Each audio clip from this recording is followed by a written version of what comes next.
because autism is in fact a spectrum disorder, Okay.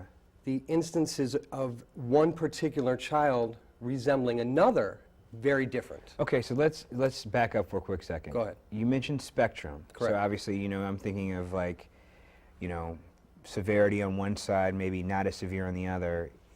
That's what we understand. Absolutely, absolutely. Right. So you could be on somewhere between two extremes, right? 100%, 100%.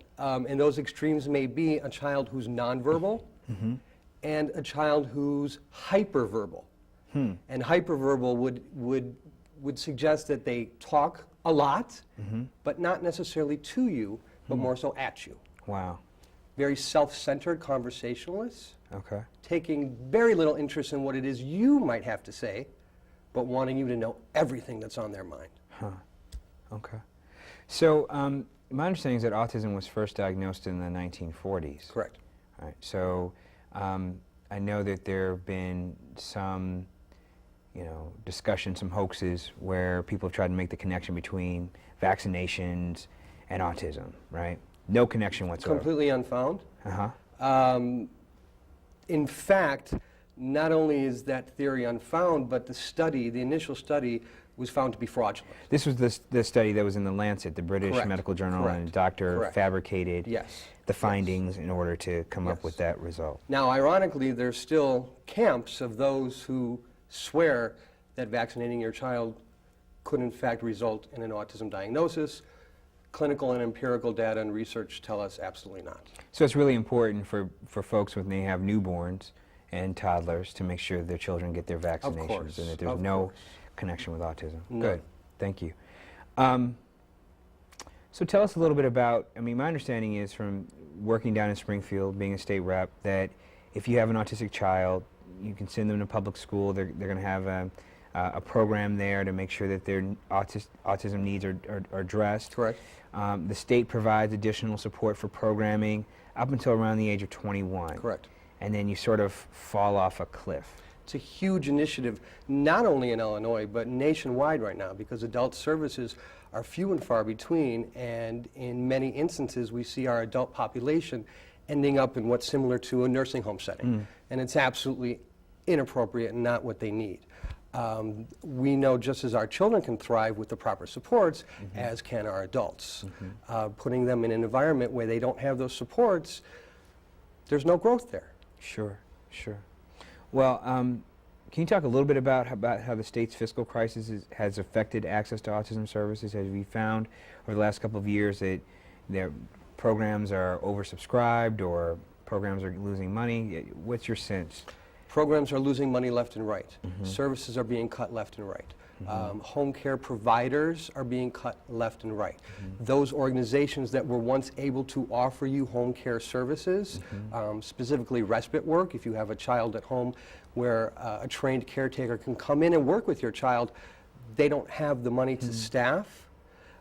In many instances, they will suggest that you, in fact, find the worker, and if they have the finances, they will put that worker on board. Wow. It's desperate measures out there. So the fiscal crisis has real repercussions for people dealing with developmental Especially in those disabilities. communities where there's very little services to be sought after to begin with. So we were talking before we came on camera about, I wanted to know, I was curious if there was some ethnic groups are more predisposed to having certain diseases. You made the point to me that that's not the case with autism. No.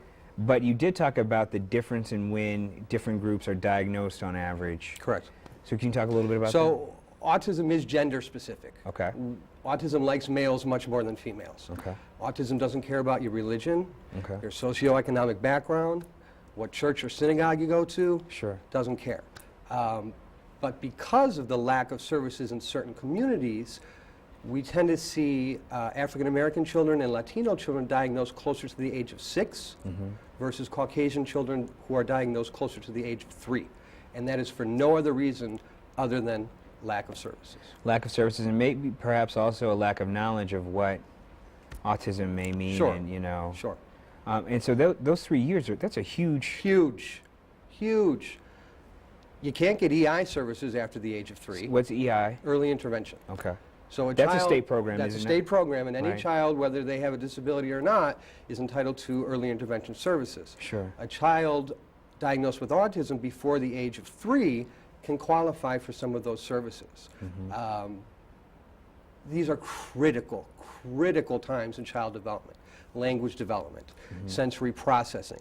These are the times when children, when babies make real connections Sure. with their environment, with their parents, with their siblings. Critical time. So that lag actually puts those kids even further behind. Absolutely. Right. So maybe this is a good way to segue into the Autism Sure. Resource Center. So you're not actually providing services, but you're providing. Why don't you talk a little bit about what Okay, you're so we're not providing services to children. Okay. The Resource Center for Autism and Developmental Delays is solely for parents and professionals. Okay. So we operate on 3 different levels. Okay. Resources, referrals, and trainings. So what we have is very similar to a library. You would come in, you'd fill out a very basic application. All we ask for is a picture ID. We would issue a library card. You'd be able to access one of almost 2,500 different items, both book and or game, specific to autism and developmental delays. Beyond that, we will work with professionals and parents to create programming for their home.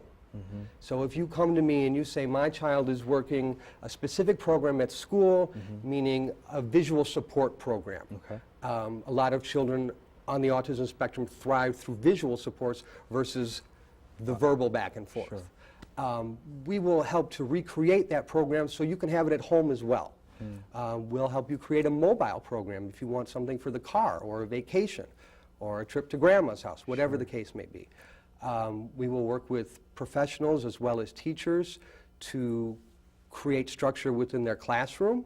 Okay. A mapped out environment, a navigated environment is a much more successful environment for a child with autism. What do you mean by navigated environment? If a child with autism is skeptical of his or her environment, doesn't know how to get from point A to point B, and doesn't know what to do when they get to point A from point B, it can be an instance where we see a behavioral episode. If we can put in the proper supports that allow that child to properly navigate that environment visually, we can ensure a greater likelihood of success. That sounds very important. Super important.